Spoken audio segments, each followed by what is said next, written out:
بدل سکتے ہیں، تم بدل جاؤ تو حالات بدل سکتے ہیں۔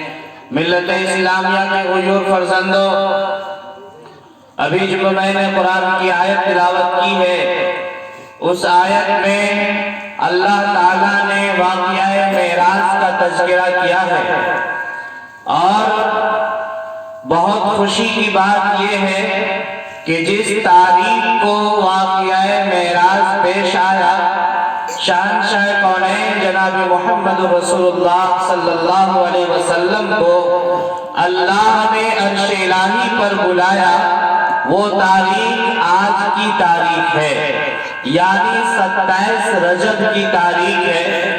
27 تاریخ کو اللہ تعالیٰ نے جناب محمد رسول اللہ صلی اللہ علیہ وسلم کو عرش الہی پر بلایا تھا۔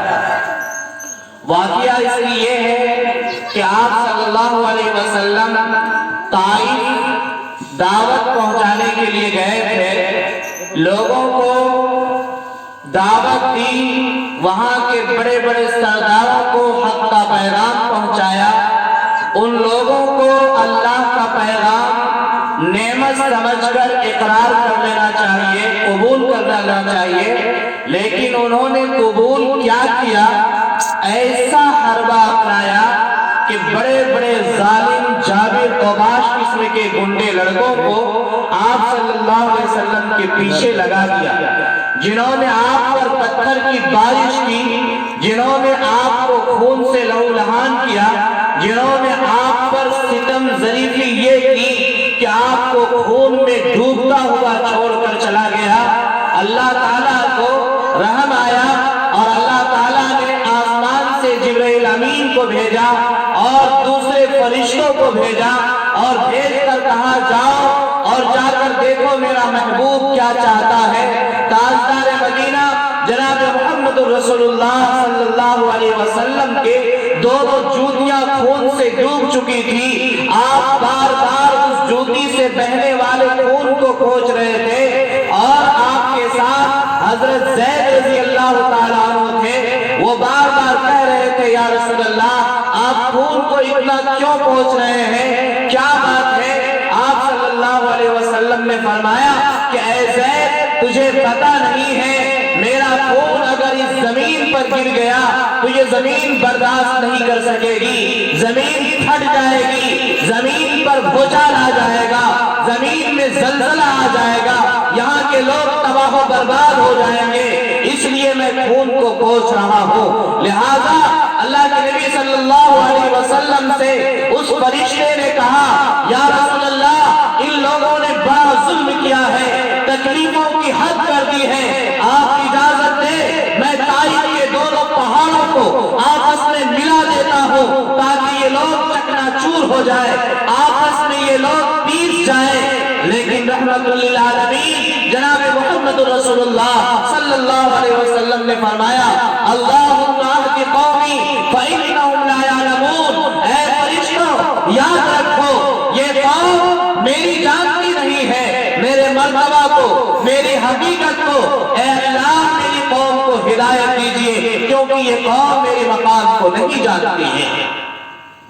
چونکہ اللہ تعالیٰ نے آپ صلی اللہ علیہ وسلم کو رحمت للعالمین بنا کر کے بھیجا، اور رحمت کہتے ہی ہیں اسی کو جو سارے لوگوں کے لیے نرم دل بن کر کے آتے ہیں، جو دشمن کو سینے سے لگاتے ہیں، جو پریشان کرنے والوں کو اچھی بات کہتے ہیں، جو گالیاں دینے والوں کے لیے پھول بچھاتے ہیں، جو لڑنے اور جھگڑنے والوں کے لیے بڑا دل رکھتے ہیں، ایسے لوگوں کو رحمت للعالمین کہتے ہیں۔ اور اللہ تعالیٰ نے انہیں زمین پر صرف ایک ہستی کو رحمت للعالمین بنایا جس کا نام نامی اسم گرامی حضرت محمد مصطفیٰ صلی اللہ علیہ وسلم کی ذات ہے۔ تو میرے بھائیوں آپ صلی اللہ علیہ وسلم طائف کے سخت سفر سے آنے کے بعد بہت تکلیف میں تھے، غم سے نڈھال تھے۔